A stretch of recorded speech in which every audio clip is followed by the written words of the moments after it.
Coucou tout le monde, j'espère que vous allez bien. On se retrouve aujourd'hui pour une nouvelle vidéo. Il est grand temps de faire un point lecture. Grand temps. Ça fait 3 mois du coup que j'ai fait ma pile à lire de l'hiver. Et bien là il va falloir entamer la pile à lire du printemps, donc il faut faire un petit bilan, je pense, de ces 3 mois écoulés. C'est parti. On est donc au printemps comme je viens de le dire. Et comme je l'ai dit aussi, je vous avais tourné ma pile à lire pour le printemps. Je vous la mets dans le petit i. J'avais fait un article, etc. Et là, eh bien, je me suis dit qu'il était temps donc de faire la pile à lire du printemps. Mais je trouvais ça dommage de ne pas faire un petit bilan avec vous de mes lectures. Donc on va faire ça d'abord. Et dans une prochaine vidéo, on fera une petite pile à lire pour le printemps. Je teste un nouveau point de vue pour filmer, vu que mon nouveau bureau est tout propre, etc. Je me suis dit que ça pouvait être sympa de filmer comme ça. J'ai hâte d'avoir vos retours pour savoir si ça vous plaît, si c'est nul, ou si on tente autre chose. Voilà, vous me dites. Alors, on commence avec les lectures terminées.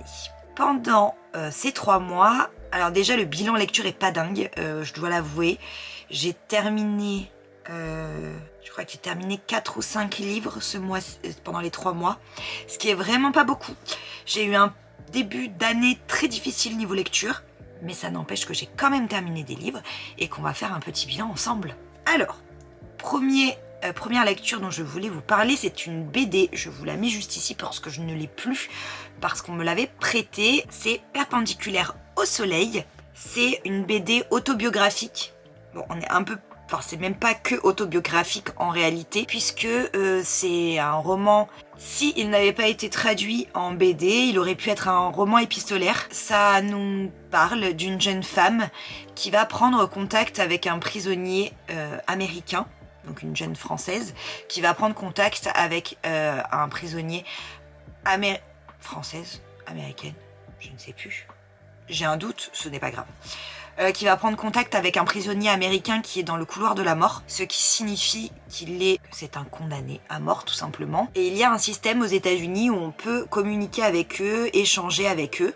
C'est une amie qui me l'avait prêté, conseillé, et franchement top, parce que déjà les dessins sont magnifiques, parce que les dessins appartiennent à l'un et à l'autre. Ce sont vraiment eux deux qui ont tout fait à l'intérieur, avec le nom seulement de l'autrice, qui est d'ailleurs Valentine Cuny-Le-Calais.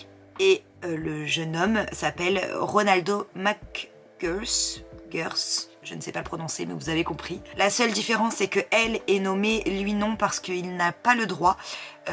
En tout cas, à la sortie du livre, je ne sais pas où ça en est cette histoire maintenant. Clairement, j'ai pris une claque. Je pense sincèrement que c'est un livre, peut-être pas en totalité, parce qu'il est quand même très gros, c'est un gros pavé, mais au moins des extraits devraient être lus à l'école, collège, lycée, peu importe, mais il faudrait le mettre au programme vraiment. Ça permet de se rendre compte de la justice américaine, ça permet de se rendre compte de ce qu'est vraiment la peine de mort. C'est tout simplement une très belle leçon de vie, une très belle leçon tout court. Je conseille vivement cette lecture. Autre lecture terminée, je les fais pas du tout dans l'ordre où je les ai lus ou pas lus, pas du tout. Mais vu que je suis sur les livres physiques, je continue sur les livres physiques. J'ai lu, ça, on me l'a pas prêté, je l'ai dans la chambre, mais petite flemme de me lever. C'est donc une BD sur Stitch, un manga sur Stitch, Aventure à Okinawa. Donc en gros, c'est les aventures de Stitch, mais version japonaise, littéralement, c'est au Japon, avec une petite fille qui n'est pas Lilo du coup. Le point positif de ce manga, c'est que on garde l'histoire réelle, on garde les personnages qui englobent Stitch. Et ça c'est cool parce que on aurait pu complètement transposer l'histoire et dire bye bye à la version Disney et nous amener balader un peu à droite à gauche. Pas du tout, c'est dans la même continuité, c'est un peu le même style d'histoire que la série Lilo et Stitch. Je sais pas si vous connaissez, il y avait une période où ils avaient sorti donc une petite série Lilo et Stitch. Les épisodes étaient hyper courts et en gros Stitch parcourait l'île d'Hawaï pour retrouver les autres expériences de Jumba. Et là en l'occurrence je trouve qu'on retrouve un petit peu cette vibes là et c'est plutôt sympa, c'est très enfantin mais c'est plutôt mignon. Ensuite, l'autre livre que j'ai terminé, c'est celui-ci, c'est Le crime d'Halloween d'Agatha Christie. Mon avis va être beaucoup moins sympa sur ce livre que pour les 2 précédents. Pour vous faire un topo rapide, il va se passer un crime le jour d'Halloween à une soirée organisée pour les adolescents, pour les enfants adolescents, où des parents sont aussi conviés. Et une jeune fille va être retrouvée noyée dans le bac pour le jeu de la pomme. Vous savez, aux États-Unis, ça se fait beaucoup. En gros, vous avez plein de pommes dans un saladier et vous devez choper la pomme avec la bouche. Voilà.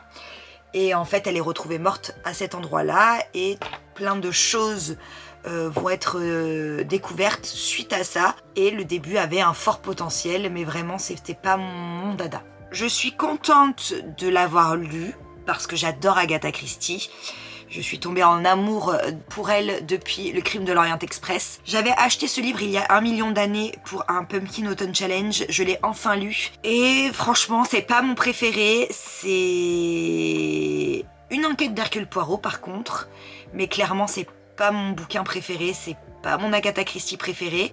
J'ai mis 2/3 du livre à me mettre dans l'histoire. J'ai apprécié vraiment les 100 dernières pages et encore je suis peut-être optimiste quand je dis les 100 dernières pages. L'histoire aurait pu être géniale, y a des choses super à l'intérieur vers la fin, mais globalement c'est pas dingue. Voilà, j'ai pas trouvé ça dingo quoi. C'est pas un truc très palpitant. J'essaierai de découvrir un nouveau Agatha Christie pour m'enlever celui de la tête parce que vraiment c'était pas fou.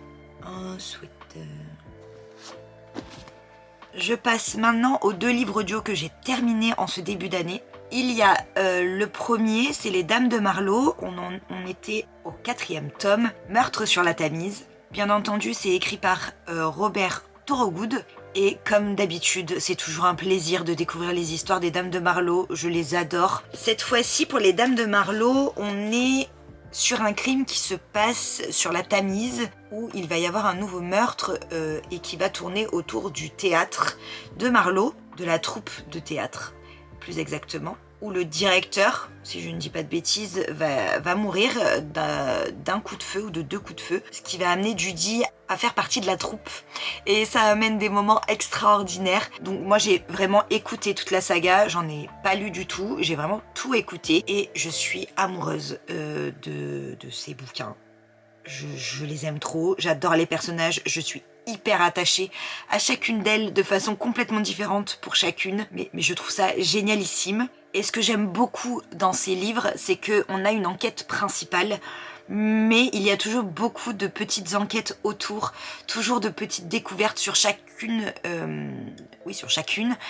Chacun des personnages apporte quelque chose, chaque enquête amène les autres à découvrir des choses sur elles, enfin c'est hyper bien ficelé, les personnages sont géniaux, l'environnement génial, j'aimerais découvrir Marlowe, je trouve ça fabuleux, ça doit être une ville extraordinaire. Je trouve que c'est le genre de cozy mystery qui fait du bien, qui ne fait prendre que du plaisir et de la légèreté, et ça c'est trop génial. Franchement c'est trop génial. Puis moi les cozy mystery j'adore, et vraiment celui-là j'aime trop. Je l'avais complètement découvert par hasard et je suis fan au point d'en être déjà au tome 4 et d'avoir hâte de découvrir la suite. Autre livre que j'ai terminé et que j'ai écouté sur Audible, c'est le tome 6 de Bigoudi et Petites Enquêtes, Panique chez les petits vieux, et c'est de Naël Charles. Et bien pareil que pour les Dames de Marlowe, je suis amoureuse de ce personnage, de cette aventure, de ces personnages, que dis-je, Quentin et Léopoldine, voilà, il n'y a rien d'autre à dire. C'est extraordinaire. Les enfants, je les aime d'amour. En fait, tous, il n'y a pas un personnage qui est récurrent que je n'aime pas.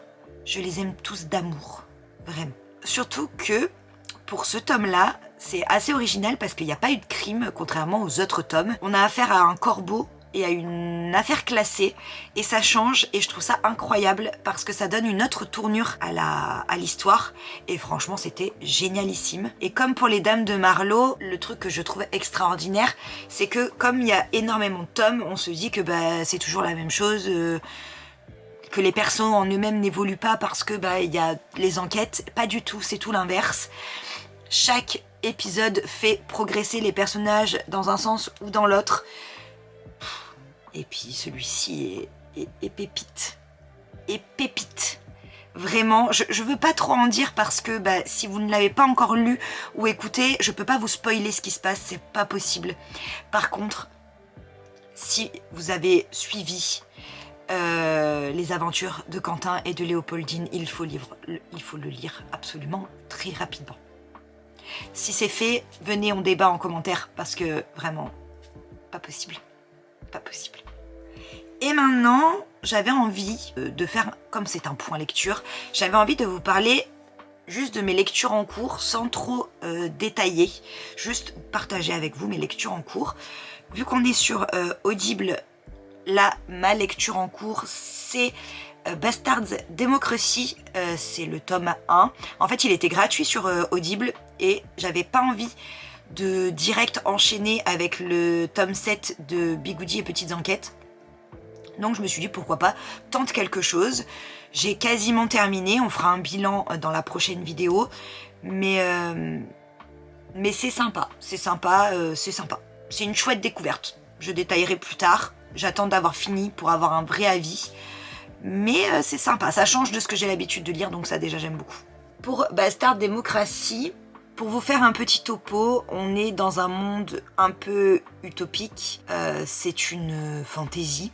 Toute personne doit doit être très pieux et où chaque personne a une vie qui est plus ou moins déjà tracée, dans le sens qu'à tel âge vous devez trouver votre métier, qu'à tel âge vous devez trouver votre âme sœur, à tel âge vous devez vous marier et à tel âge vous devez avoir une famille, donc quitter le foyer, etc. Et nous on va suivre Charlie qui est la future prêtresse et qui va chercher son nouveau, qui va trouver son âme sœur.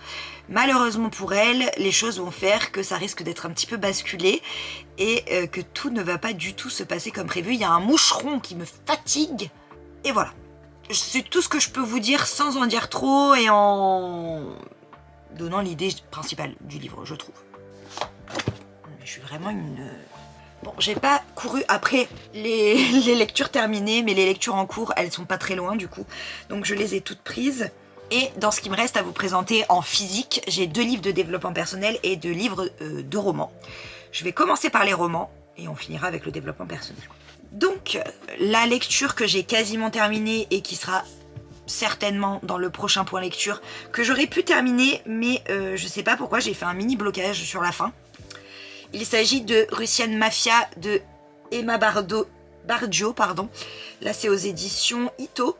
Et c'est le tome 1 parce qu'il y a ensuite Italian Mafia. J'en suis à la fin, hein, il me reste 100 pages, je crois. 150, même pas 150 pages.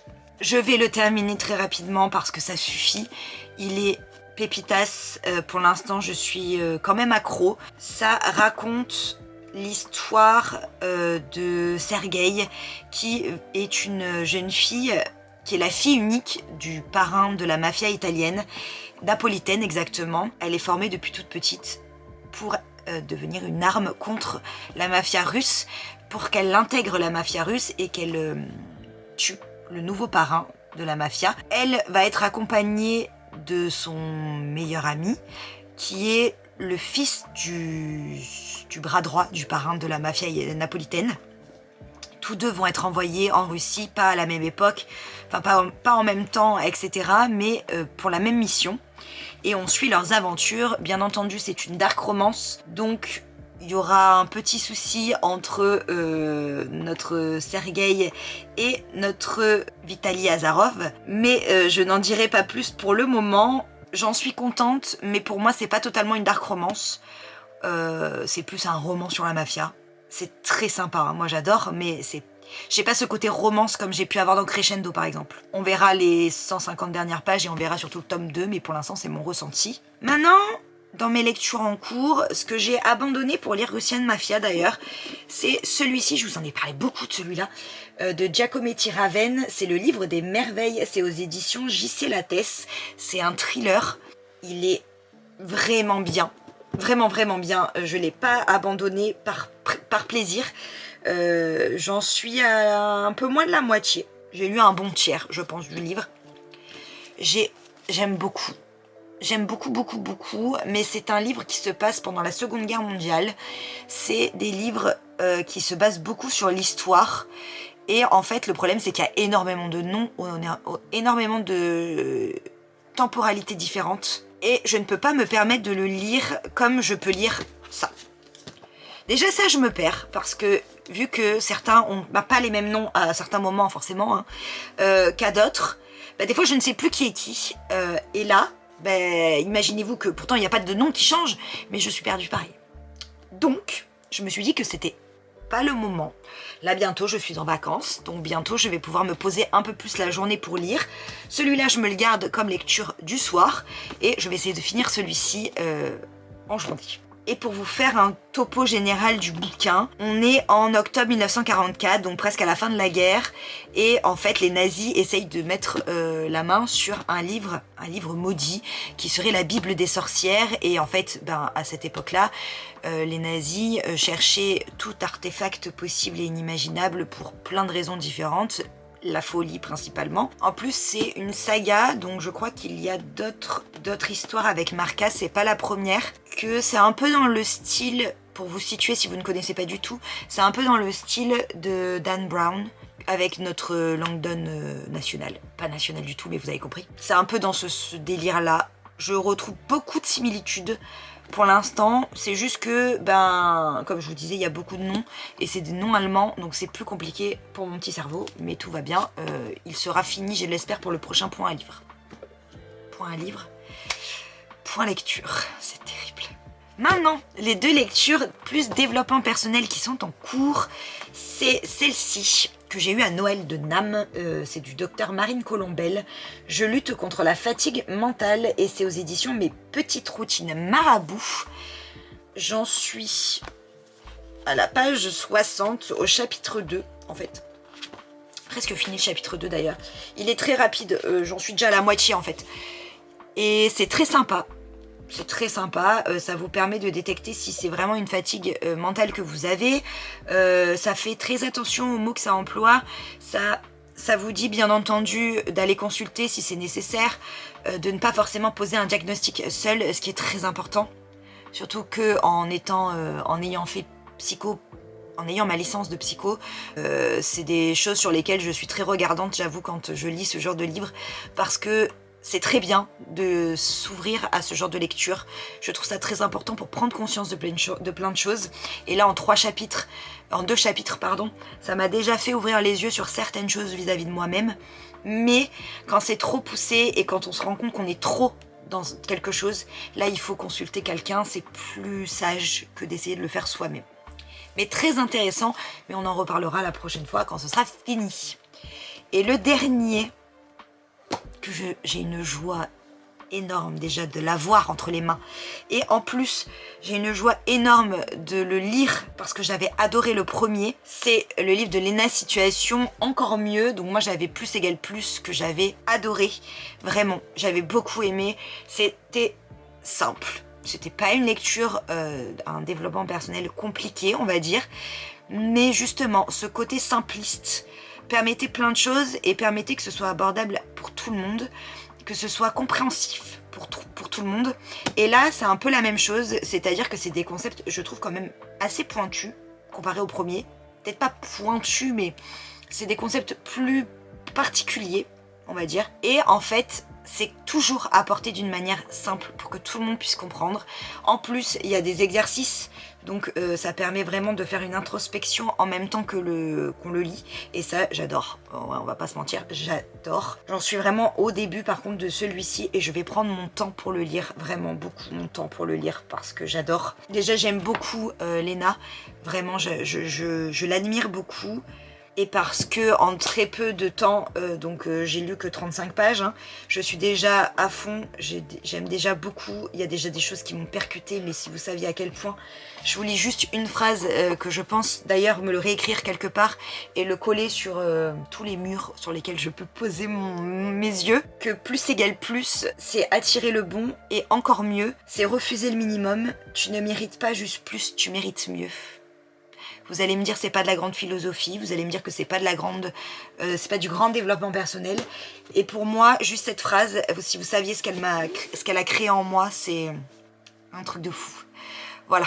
Et bien voilà tout les amis, ça fait très longtemps que je parle,